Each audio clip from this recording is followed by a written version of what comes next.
I will say I actually distinguish between the term mistake and failure. Many people don't, right? Oh, In colloquial language, sometimes people say they use the words interchangeably, but a oh, mistake has the technical definition of a mistake or an error, they're synonymous, is that there was a right way to do it. There was a recipe or a process to follow, and mhm. you accidentally deviated from it, right? So that's a mistake. And many failures are caused by mistakes, for sure. But there are many failures also that are not caused by mistakes. They are the disappointing results of an experiment in new territory, right? So Mhm. if there's no existing knowledge about how to get a result you're trying to get, it's not a mistake. So, for example, if you go on a blind date with someone, a friend of a friend, and someone thought you'd really like each other, but you don't, it's not a mistake. It was smart to take the risk, right? It was smart to go Right. on the date Mm-hmm. and see. There was good reason to believe it might work, but it was a failure because it didn't click, right? You didn't really Right. want to see that person again. So a failure, not a mistake.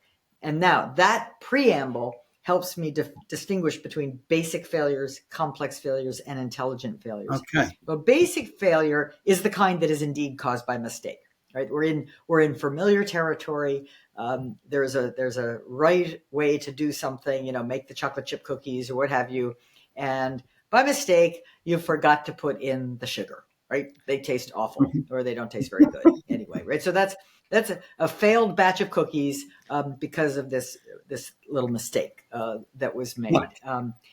Basic mistakes have just a single cause. Sometimes they're big.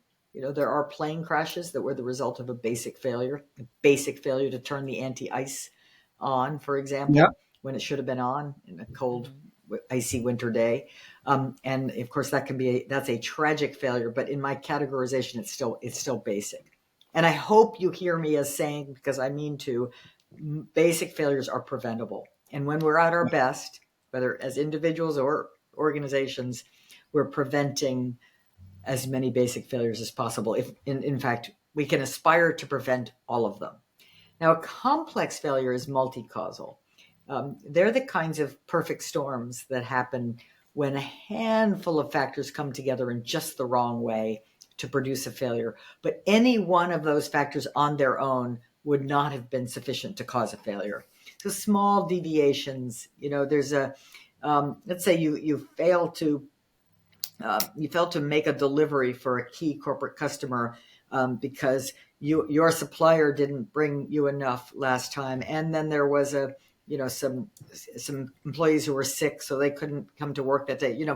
A bunch of things that if they'd only one of them had happened, you would have been Mhm. okay. But because the perfect storm, you have a complex failure. Complex failures are also theoretically, largely, not entirely, but preventable. When we're at our best, we're picking up the small signals of problems and we're catching and correcting on the fly. So those are both, not good, not worth celebrating. They're part of Right. life, but they're not something we want to aspire to have more of. Intelligent failures, on the other hand, are the kinds of failures that we should in our lives and in our companies aspire Mhm. to have more. They are the undesired results of thoughtful forays into new territory, meaning they are failed experiments. Right? So a failure is intelligent if it's in pursuit of a goal. Uh-huh. Maybe it's a life partner, maybe it's a new Yep. product development uh, Okay. project with um, in new territory. You can't just look it up on the internet to find out how to do it, Okay. and you've done your homework, right? You've done some good, solid thinking to lead you to believe this might work, and it's as small as possible, right? So, an intelligent failure, you don't invest more time, money, resources than you have to get the next bit of knowledge that you need. Okay. And those are quintessential activities in R&D, of course, in Mhm. science, of course, elite athletes, of course, um, but they're part of progress in any field, on the leading edge of any field.